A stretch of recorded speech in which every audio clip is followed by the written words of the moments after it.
Hi, my name is Scott. And my name is Adam. And how cool was that raven, right? Yeah. So cool. Well, you know, ravens like that have been inspiring things to happen here over the past 20 years. I mean, people have gotten over their fear of birds here because of birds just like that, or gained an appreciation for wildlife. Even recently, we had an adventure with the gang from Up. Right. And then 2020 happened. And man, things have been weird.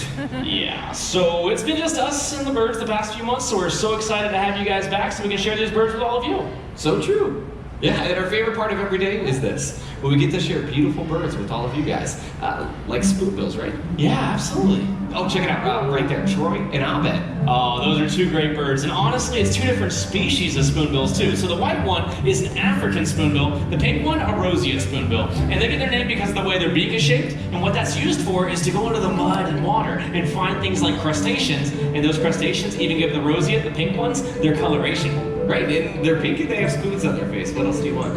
That's true. They're pretty cool. I mean, look at all the adaptations just in this bird alone. I mean, check out the way they walk, their backwards knees, their big giant spoonbill.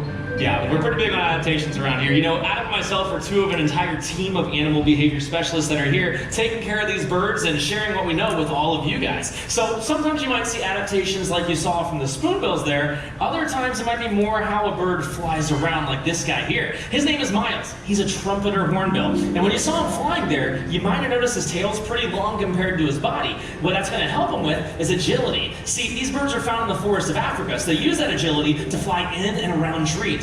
Right, and maybe we could show them that.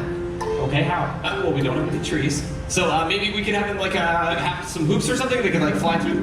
Like somebody out here maybe, could we do that? Yeah, let's do that instead, sorry. Okay, cool. I need two people from the same party who they want to make hoops with their arms for the bird to fly right through. It's going to be awesome. Right here, the gray shirt and the pink. Stand up, stay right where you are. We're going to work together to make a hoop with our arms. Just like that. We're going to work together. This is a team building exercise. Okay, there we go. Now we'll see if Miles will fly right through the hoop all the way to the back where Cora is. Okay, I see what you're doing now, Adam. I like that. That's pretty cool. All right, Miles, look at this. We have a forest that's starting to take shape. All you have to do is fly down here so that way we can fly out there. You want a treat for your efforts? You can have it if you like. Yeah, there we go, buddy. Nice job. You can kind of hear that vocalization he has too, right? Pretty cool. All right, Miles, what do you say? The forest is all set up and ready to go. Corey's in the back there. All you have to do is fly. That's the tricky part. Yeah, true.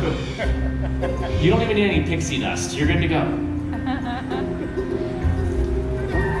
Well, that's one way to go around. Well, you said they fly really well around trees, and I think we demonstrated that. That is true. You know what, you guys, you want to try one more time and see if we'll go back through? Cool. Okay, well, done. Thanks for being so patient. And you know what's really cool about this? You can still do that. Look at that. How about a round of applause for our volunteers?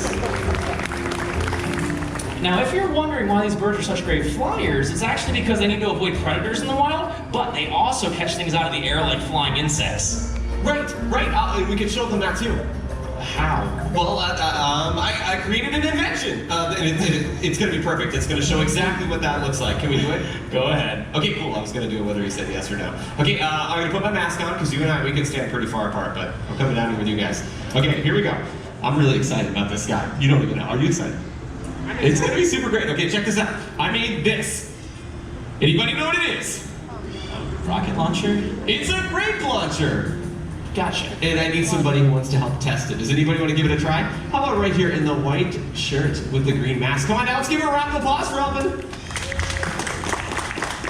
Okay, awesome. So here's what we're gonna do. Scott and I, we will count down from 3. And when we get to 1, you see that X right there? You're gonna stomp on it as hard as you can, okay? We're gonna launch a grape and hopefully hit the ceiling. Like that high, okay? I think we're ready. Scott, let's count her down. All right, let's try it. In 3, 2, 1. He got it! How about a round of applause for our volunteer? Nailed it. You know, that actually worked better than when I tested it, so that's great. That's encouraging, I tell you what. Miles, that was some great flying, buddy. And Adam, I like your design. That's pretty cool. Yeah, and I would say it's more or less great flying. Wow, we went there, huh? I live here. Oh, well, there you go. Okay, Miles, what do you say, buddy? We have some treats for you, my friend.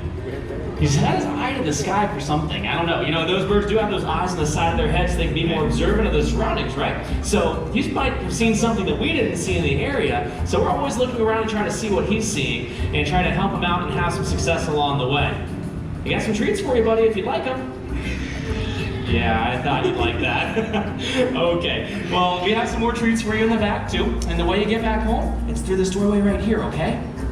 Yeah, it's technically a window, I guess. The doorway through the wall. Here, I got this, okay? Okay. Okay, Miles. Okay. We really want you to go through the window. And we all really believe in you, right? We all believe in Miles, right? Yeah, so we are here for you. And we just need to see you go right through that window right over there. And Scotty, he's got some great treats. He's a pretty good guy. He looks a little scary, but he's really cool. Oh, man. Right. But you can do this. Okay, we're ready? Now that was the trick. Appreciate it, buddy. What's kind of neat when you watch them on these staircases here, or on these handrails, I guess is the best way to think about it, is it's kind of like brachiating through the trees out there in Africa. You see how their feet kind of grab around, and they can maneuver through those spaces pretty well. Perfect. And you know, their feet are really small, so it helps them to be able to hop throughout the trees and fit within the branches in there, just like you did a second ago. Really awesome. So Miles, here we are believing in you. It's just through the window. Yeah, it's the same window you go into every single day for the past year. You can do it. See you later, buddy. Miles, our trumpet and hornbill. Cool, right? So cool. So what are we going to do next? Of course, another hornbill. Right, yeah, okay, great idea. What do you have in mind? How about this? He was an arboreal species, so let's talk about a more terrestrial. Terrestrial, right. Okay, yeah, okay. This is a ground hornbill. This guy is Sebastian, and he's found himself a very delicious bee. Ew. Yes, that is kind of gross. But you know what's pretty neat about Sebastian there? These birds are known for foraging around the grounds through Africa, using that beak like tweezers, and even though they spend a lot of time on the ground looking for any type of food, like dried out earthworms, this is getting grosser and grosser. Yes. But these birds, they do spend a lot of time on the ground looking for that stuff, but look at this. They're great flyers too. How great is that, right? Pretty unique to see these birds flying around through the air. And you know what? He's about to do it another time. What a great flyer, my friend. And honestly, those beaks are not just used as tweezers. They can go through the top of a tortoise shell, too. Oh, right, and they'll even eat snakes. Not just any snake, though, they'll eat venomous snakes. They grab that snake with their beak, kind of like that. Then they pick it up, they shake it around, and then they slurp it back like spaghetti. It is disgustingly horrible. But it is super cool, and that's exactly what these birds are designed for. And it's really kind of a cool adaptation, even though it is a little gross. And they walk very well on the ground, too. They get around really well. And that was Sebastian, the ground hornbill.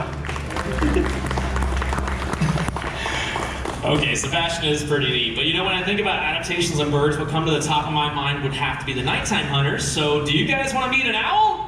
Yeah. I thought you'd say that. So think about this with owls. They have some wonderful adaptations, right? They have great senses of sight, especially at night. Some of the best hearing in the animal.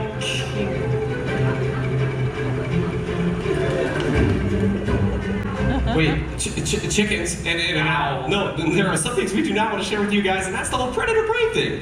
Let's leave it to Nat Geo. I'm gonna check on the chickens. Hold on to the owls, Scotty. Give me like 1 second. Okay, chickens, come here, chickens. I guess we're gonna be holding on to the owl. So, oh, you guys saw him. Okay, I guess we'll talk about him instead. How about this? This is JJ. He's a great horned owl, and he's a pretty cool bird to say the least. And I forgot to mention to you folks over there, that's the part of the show in 3D.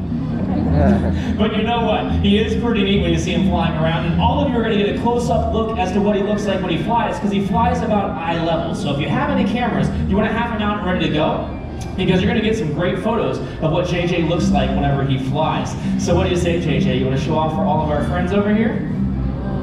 Here he comes. What a great flyer, right? And you might have noticed, he doesn't really make any sound when he's flying around either. That's pretty important because he's an ambush hunter. So what he does is he uses that nearly silent flight to sneak up on his food. He'll sit really still. When an animal comes near him, then he will actually pounce on it, and it works out really well in his case. Wonderful adaptation for this bird to help him out there. Something else that's going to work out really well for this bird, though, is he does have those really big eyes on his head. Those are going to be important for letting in more light so he can see in reduced lighting situations. So he sees really well by starlight and moonlight, and that's going to give him another wonderful advantage over the other animals that are out there in the nighttime sky. Of course, you see how well they blend in, too, right? When he's sitting way up there in a tree, it looks really, really cool, especially in the backdrop there of the other trees behind him. Now, we also mentioned they have some of the best hearing in the animal kingdom too. In fact, there have been some studies on owls that have been able to hear mice walking underneath up to a foot of snow. Pretty incredible to say the least. JJ, you are doing a great job out here today, buddy. But we do have some more treats in the back for you, right through that window. JJ, our great horned owl. Okay, the chickens are safe. I missed the whole owl. Yeah, you just missed the tail end of them. Help him with that. Did you at least tell him the awesome stuff about that guy? Oh yeah, you know, we talked a lot about him. Oh, but I did forget one very important thing, their role in the environment. See, an owl the size of JJ there could eat over 1,000 mice or rats in a single year. That reminds me, there were like 1,000 rats here not very long ago. It was bad. Yeah, that's true. We had them up and down the walls, right? And then luckily the owls came in, so the rats went away. Yeah, so don't even worry about the rat problem. It is behind us now. But they were probably here so long because they're just smart. They are pretty smart. But there are some really intelligent birds too. Yeah, so who'd you have in mind? Like raven smart. Like this guy. Dixon. Yeah. Well, Dixon here is a corvid, and corvids are incredibly smart, problem-solving intelligence, and honestly, these birds use tools in the wild. They're really cool to talk about.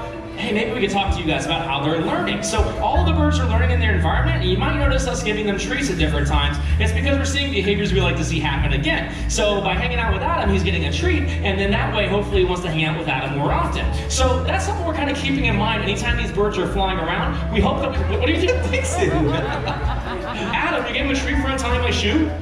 Well, yeah, that was awesome. That was awesome. Okay. Well, the thing is, if you give them treats, they're going to remember what they were doing regardless if you like to see that behavior happen again or not. So sometimes you get behaviors that, Adam, your shoes untied. Weird. Yeah. Are you done? Okay, yeah, thank you. Okay, so like I was saying, you really kind of have to watch out for those behaviors, or you might get some behaviors you don't want to see happen again, happen more often, right? I want to see that happening. No, we said we were done with this. Adam, I told you we were done. Here he goes. He's gonna. Wait. No. Wait. No. Hello? How's the microphone for?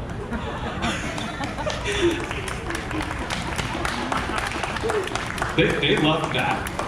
They love your destruction.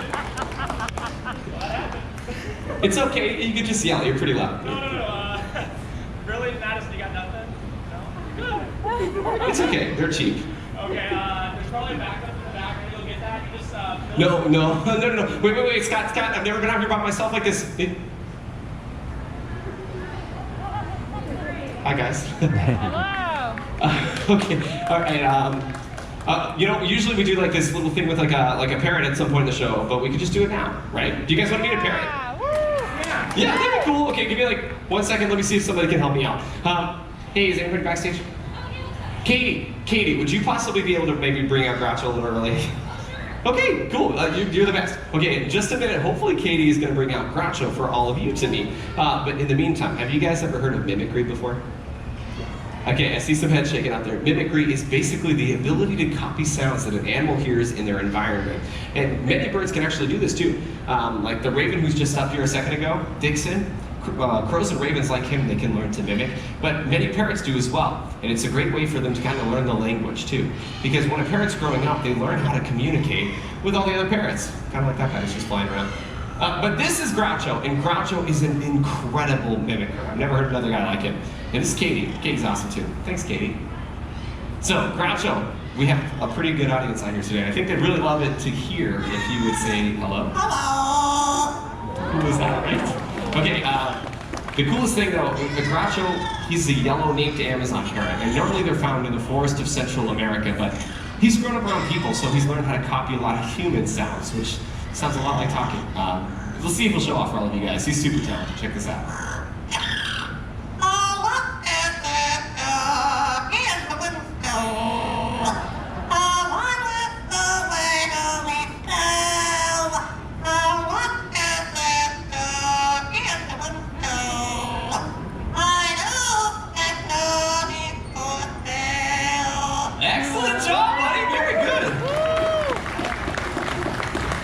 The coolest thing is, he doesn't just know that one song either. He knows 7 of them. Wow. So what do you think? Do you want to do one more? Yeah. Okay, so that's not back yet, so we got time, right? But first, they've been great, so why don't you give them a kiss?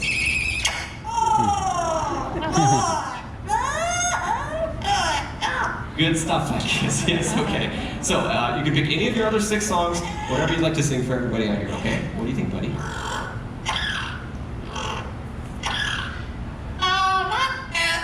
that one, bud.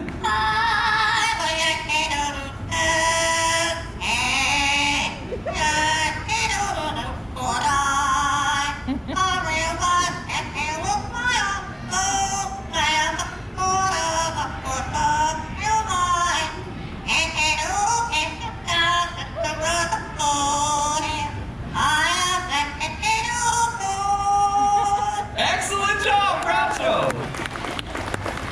You are so awesome. Thank you so much, Katie. That was a huge help.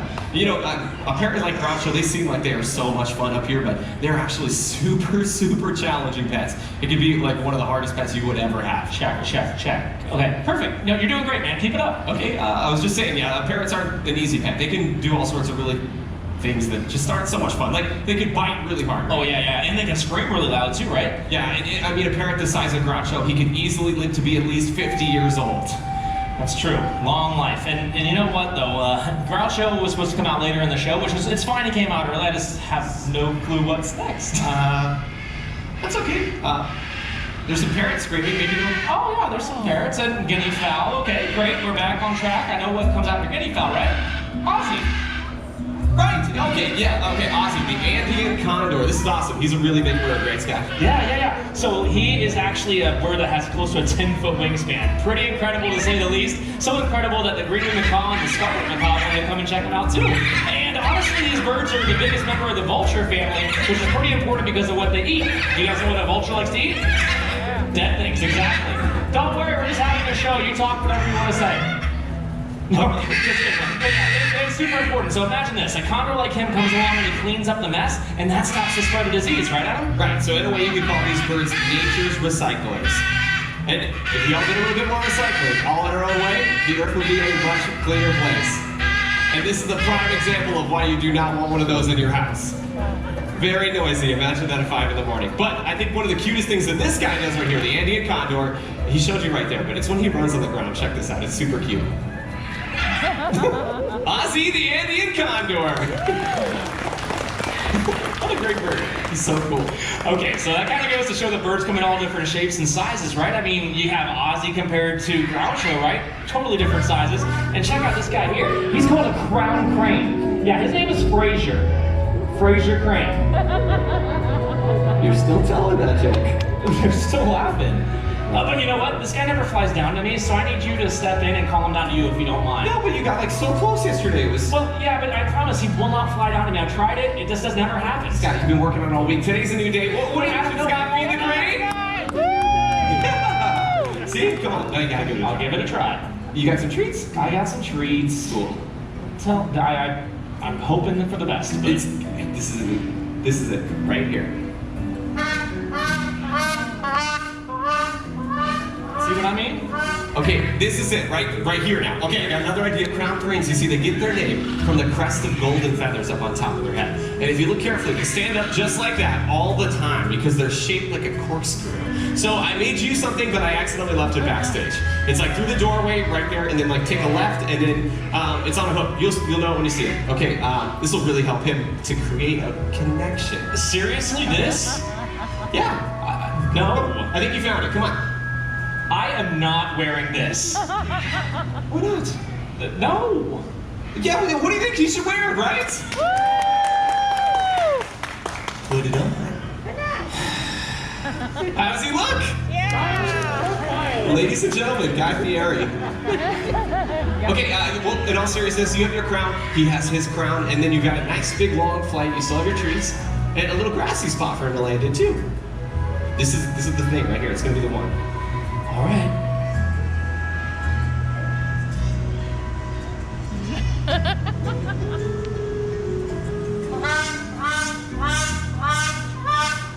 Okay, I think the hat definitely helped. He was really interested, but this time, cranes, you know, oftentimes they do that thing where they like bob their head and put their wings out. Do that. Wall, like that. A little bigger body movement. I just feel really silly at this. No, this is, do you want this to work? Oh, he's coming good. Hey, Bob, quick. Oh.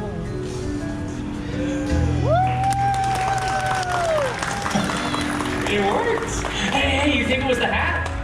No. Well, then why? But it was funny to see you do that. It's such a good friend. Yeah, it's probably all the treats that you've been giving this guy, and you've been working hard on it all week. Yeah, positive relationships sure do go a long way, right? Yeah, and the repetitions, they help build confidence. So true. Fraser, thanks for stopping by today, buddy. Guys, that was Fraser Crane. Hey, before you take that off, one last bob. No. One show only today. But you know what? We have something special for all of you guys. A symbol of pride of the United States of America, the bald eagle. Everyone, this is hope. Now, not too long ago, bald eagles just like her were placed on the endangered species list. Now, their numbers dropped so low, so quickly, people didn't think they'd be around for future generations to see in the wild. But that's when something amazing happened, because people took notice and they took action. They started cleaning up the waterways where bald eagles were fishing, and they stopped using a chemical pesticide called DDT, which is one of the major reasons for their decline. Oh, wait, so you're saying that people like all of us, we made a big difference for these birds, and we brought them back from the brink of extinction. Oh yeah, that's very well said. And everybody's efforts paid off because the numbers of bald eagles started to rise, and they rose so high they were taken off the endangered species list. Now that is a great conservation success story. But you know what it shows? It really shows that each and every one of us here has the power to take care of animals and help them out, just like Hope. And we can all do it in our own way out in their environment. That's so true, Scott. It's a great conservation message. And there are so many animals that have those stories too, but a lot of animals really need our help as well. That's true, like this guy here. This is Link. He is a blue-throated macaw, one of the rarest species of macaws in the world. They're only found in Bolivia, and unfortunately there are less than 200 of these guys left out there in the wild. But it's not all bad news. We've been working really closely with a group called the World Parrot Trust, and they're working to reestablish the population out in the wild, releasing birds to join up with their wild counterparts, so we might see a sky filled with blue-throated macaws one day. You know what? This would be an incredible sight to see. And there's so many other birds with their own unique stories too. I mean, take this bird for example, a harpy eagle, one of the largest predatory species of birds in the world. Even the bald eagle, like the one over here with Katie, or a little Livingston's Turako. No matter what it is, go out in nature and appreciate the things you'll see. You might create new stories along the way or find a new animal that you love. That's really well said, Adam. On behalf of all the animal behavior specialists here, and of course, all of our feathered friends, we wish to leave you with this. May your hearts take flight and your spirits soar forever. Namaste.